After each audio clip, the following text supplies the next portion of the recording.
आज मैं देखा साहब, बॉम्बे हाईकोर्ट ने एक बड़ा दिलचस्प जजमेंट दिया। तो देखिए, ऐसा है कि एक भारत सरकार ने, आपने मालूम है कि एक नेट ग्रिड बनाया, तो एक नेशनल ग्रिड बनाया, तो ये क्राइम के लिए पूरा बनाया, जिसके आप देखिए निवार्यति अनुरक्षति यानी निवार्यति यानी प्रिवेंशन और अनुरक्षित यानी प्रोटेक्शन, यानी कोई गलत काम होने से रोकना और आपकी सुरक्षा करना। इन नेशनल इंटेलिजेंस ग्रिड बनाया, तो उसमें सारी जितनी सुरक्षा एजेंसीज हैं, जितने राज्य हैं, जितनी यूनियन टेरिटरीज हैं, केंद्र शासित प्रदेश हैं, सबकी पुलिस इसमें घुस गई। सबने अपने अपना डेटा इसमें डाल दिया। अब इतना डेटा हो गया साहब हमारे पास, और फिर जिसको जब मन में आता वो डेटा यहां से निकाल लेता। यानी कि अगर देश के किसी भी कोने में कोई क्राइम होता है तो उस क्रिमिनल का रिकॉर्ड पूरे देश को उपलब्ध है। होना भी चाहिए था, हो गया।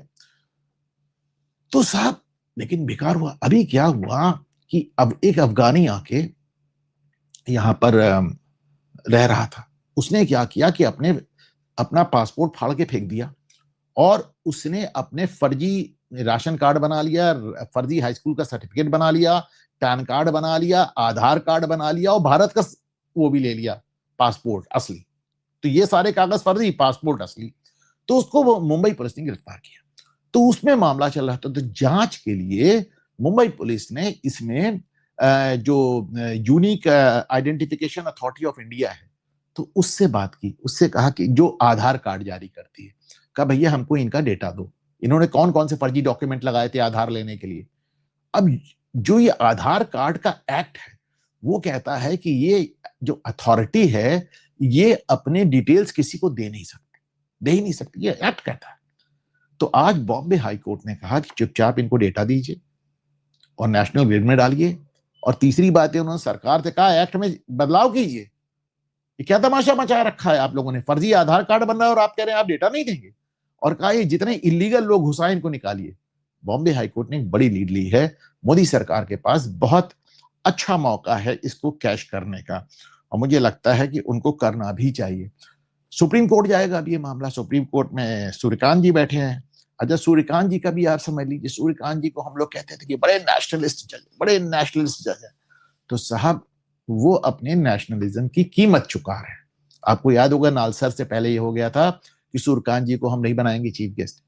उसके बाद सूर्यकांत जी ने कहा था हमारे वो बच्चों के बीच में कोई ना आए, हम देख लेंगे। उसके बाद आपने देखा तो जो Tata institute of social sciences है मुंबई में, उसने भी इनको नहीं बनाया था चीफ गेस्ट। और आज मैं देख रहा हूं कि बेंगलुरु में जो नेशनल लॉ स्कूल है, उसने भी अपना दीक्षांत समारोह कॉन्वोकेशन ही रद्द कर दिया जब पता चला कि साहब ये वहां चीफ गेस्ट बन सकते हैं। तो पूरे देश में मिलकर चीफ जस्टिस सूर्यकांत को निशाना बनाया जा रहा है, क्योंकि उनके अंदर एक नेशनलिज्म की फीलिंग है। मैं आपको याद दिलाना चाहूंगा कि 2014 में, आज से 12 साल पहले, हमारे जो एक सॉलिसिटर जनरल थे हरीश साल्वे, उन्होंने अर्नब गोस्वामी को इंटरव्यू दिया था, तो यही बात कही थी कि कांग्रेस पार्टी भले हार जाए, लेकिन वो जुडिशरी के जरिए, न्यायपालिका के जरिए इस देश पे राज्य करेगी। वही हो रहा है, न्यायपालिका। और उसमें जब रास्ते में कोई आता है, फिर वो चीफ जस्टिस ऑफ इंडिया भी आता है, तो वो भी निशाने पे आ जाता है। याद रखिए, एकदम हरीश साल्वे की भविष्यवाणी सही साबित हो रही। अच्छा, दैट रिमाइंड्स मी, रक्षाबंधन है कल। तो रक्षाबंधन पे हर साल मैं बताता हूँ इसको, मैं जमाने से इसके ऊपर फेसबुक पे भी लिख रहा हूँ, सब पे लिख रहा हूँ कि एक जो कहानी सुनाई जाती है महारानी कर्णावती की, कि उन्होंने अपने रक्षाबंधन राखी भेजी थी हुमायूं को। बचपन में हम लोगों ने पढ़ी थी, भगवान की दया से वो एनसीईआरटी बुक से बाहर हो गई, और हुमायूं उनको कहता है कि मैं अपनी बहन की रक्षा के लिए आऊं। इतना फर्जी, इतना बकवास ये थापर्स और इरफान ने रचा हुआ है कि इस पे एक शो मैंने बनाया है। पुराना शो है, उसी को मैंने दिखा रहा हूँ। कल सुबह मैं इसको शेड्यूल करूंगा। मैं देखिए, मैं ये नहीं कहता हूँ लाइक कीजिए, सब्सक्राइब कीजिए, शेयर कीजिए, लेकिन मैं इतना जरूर कहता हूँ ये शो जरूर देखिएगा, जरूर देखिएगा। बहुत छोटा सा शो है, 10-15 मिनट का है, जितने मिनट का हो जरूर देखिएगा, क्योंकि इसमें मैंने बातें ऐसे नहीं की, साबित की हैं कि किस कदर हमारे साथ इन इतिहासकारों ने, जिनको हिस्टोरियन नहीं डिस्टोरियन कहना चाहिए, हमारे साथ इतना गंभीर छल किया है, इतना दुखद छल किया है कि इनकी कोई भी सजा हो सकती है, कोई भी सजा हो सकती है।